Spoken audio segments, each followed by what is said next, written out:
ovom videu pokazat ćemo vam kako da unesete informacije o lokaciji i rešite eventualne probleme koji mogu nastati. Prvo što je potrebno jeste da označite u kojoj se zemlji nalazi vaš smeštaj, na primjer Srbija, a nakon toga u polju ispod da označite tačnu adresu smeštaja. Kada to kažemo, mislimo dakle na ulicu i broj. Obavezno upišite oba podatka kako bi gosti imali adekvatne informacije o lokaciji smeštaja. Na primjer, Kosovska ulica, broj 14, Beograd, Srbija. Nakon toga proverite dakle da li se PIN na mapi nalazi na tačnoj adresi. Dakle, možemo smanjiti PIN. Vidjet ćemo dakle da PIN nije dobro raspoređen i namestit ćemo PIN na ispravnu adresu.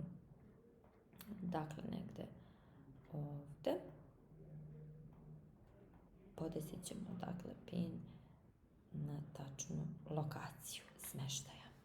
Nakon toga potrebno je uneti sprat, ukoliko naravno objekat u kojoj se nalazi smeštajna jedinica posjeduje sprat, ukoliko ne upišite 0 i broj stana, interfon, šifru za ulazak, određene informacije koje smatrate da bi koristile gostima, na primjer broj stana 2.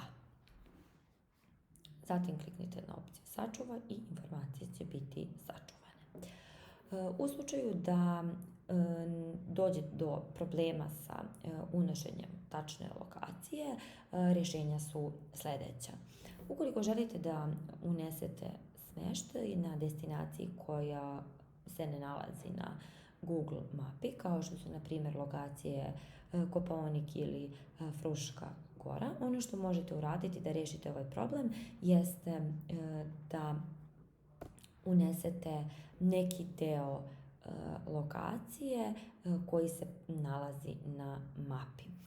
Njega ćete dakle pronaći tako što ćete na primjer ukucati najbližu opštinu koju će pronaći mapa i onda tu mapu smanjiti, dovesti PIN do određenog dela i kliknuti na najbližu odrednicu na mapi, na primjer Brzeće. To ćemo ukucati i na mapi, vidjet ćemo dakle da ima.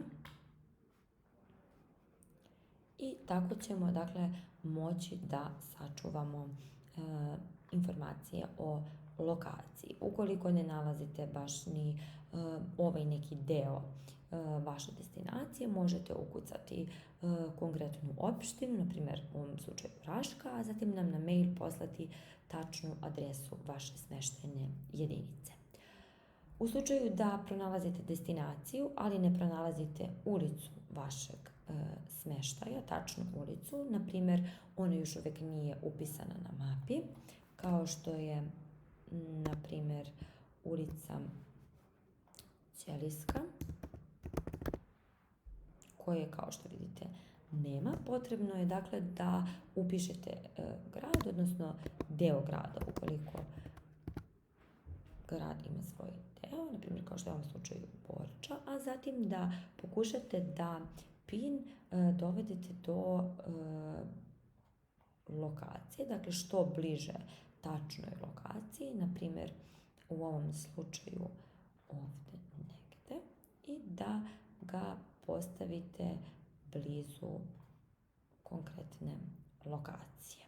Nakon toga također nam možete poslati mail i u ovom slučaju, a mi ćemo iz sistema upisati tačnu adresu vaše smeštajne jedinice.